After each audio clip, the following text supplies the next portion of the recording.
Humanitarian assistance in Afghanistan. Assalamu alaikum. My name is Sumaya. In today's presentation, our group are going to present about humanitarian assistance in Afghanistan. First of all, what is humanitarian assistance? Humanitarian assistance is like a project to help needy people. This is actually used for short-term and long-term. This help can be private and governmental. The private organizations such as UNICEF, ISAF, World Bank, and NATO. The governmental organizations such as USAID, Food and Agriculture Organization, and World Health Organization. Therefore, this type of assistance are in terms of security, economy, healthcare, and social safety net program.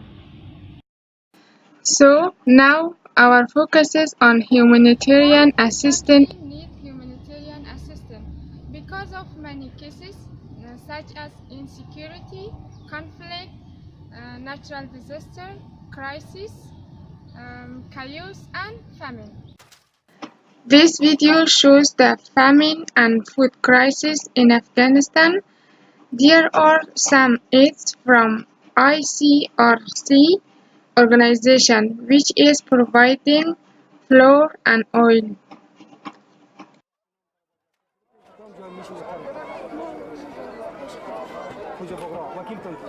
We have a majority of the people of Kabul suffering from the war. We have two variety of people, or two kind of the people. One is widows and another is disabled. In the present time in Kabul city, we have more than 45,000 people, widows, and more than 60,000 of disabled. But unfortunately, the ICRC is the only organization which gave help for more than 15,000 monthly for widows and 15,000 for the disabled. The rest we are not able because our budget is very limited.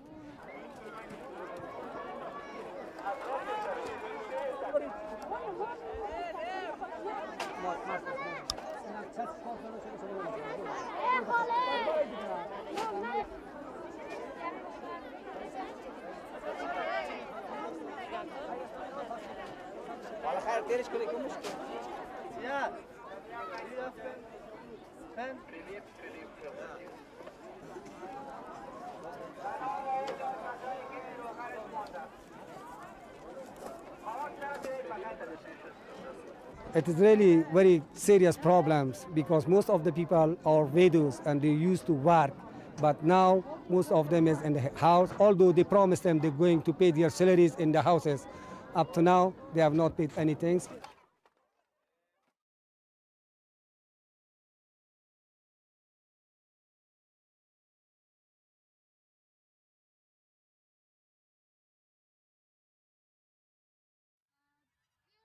Some countries and organizations which are helping Afghanistan in terms of this crisis: US, Australia, and Europe. US is trying to help in terms of military and funds. Also, Australia is helping in terms of education, school, and those things. And European countries, started their helping to Afghanistan in 1994 with a total funds 756 million, which is just for humanitarian assistance, not any political threat and investigate. Also, organizations like United Nations, NATO, ISAF, World Bank, and UNICEF. NATO and ISAF is trying to help in terms of military to establish peace and security. UNICEF helping in terms of education, rights of women and children, and also to bring basic services like health, water, and sanitation.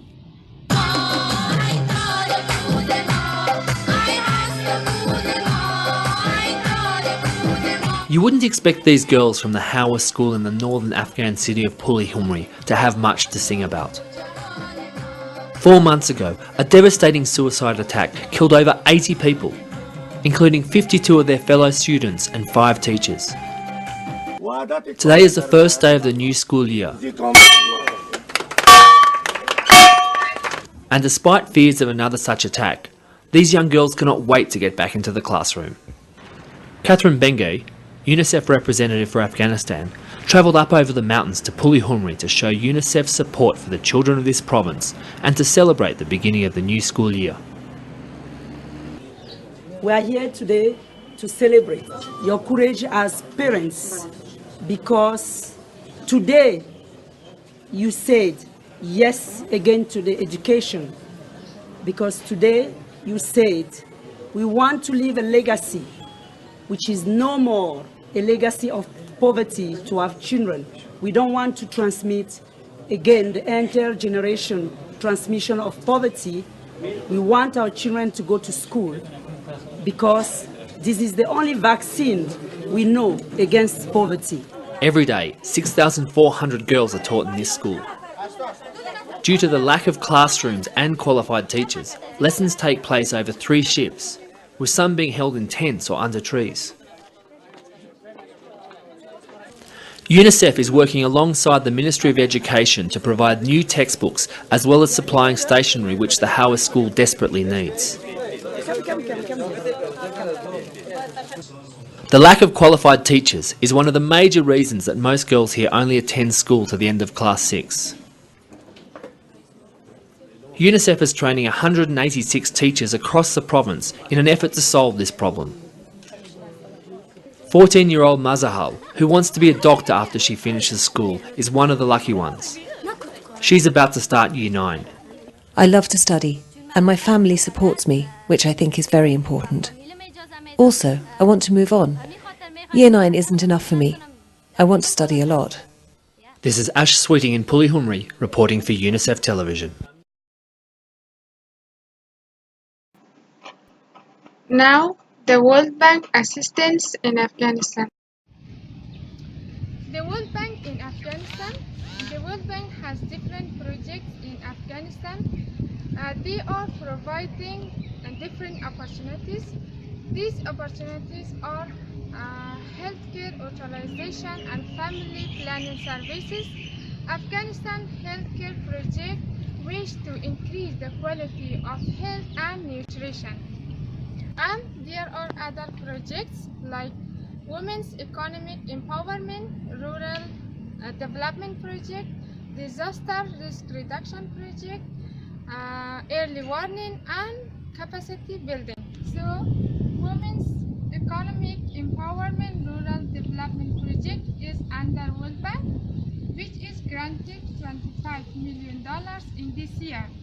And the purpose of this project is to increase social and economic empowerment of poor rural women in society. How are you? Hi Sumaya. Thanks. How are you? Thank you. I'm good. Can I ask you some question about World Bank? Yeah, why not? Thank you. As you know, World Bank is helping Afghanistan in many projects. So what do you think? What challenges they face during this assistance? Okay.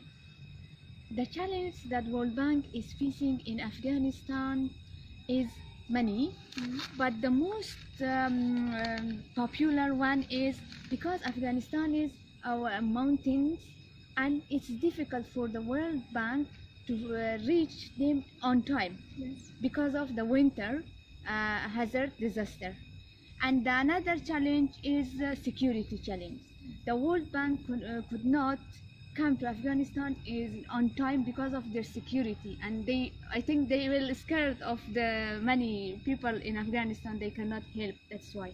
And geological also. Okay. Thank you so much. You are welcome. I'm here at World Bank Group headquarters in Kabul, Afghanistan. Behind me is a sniper fence, and at the building right behind me, several years ago, an IED exploded. You know, it's very difficult to work here in Afghanistan. But in the last 10 years, we've made a tremendous amount of progress. We're very happy about the progress we've made in providing basic healthcare services. Before we were here, there were almost no girls in school.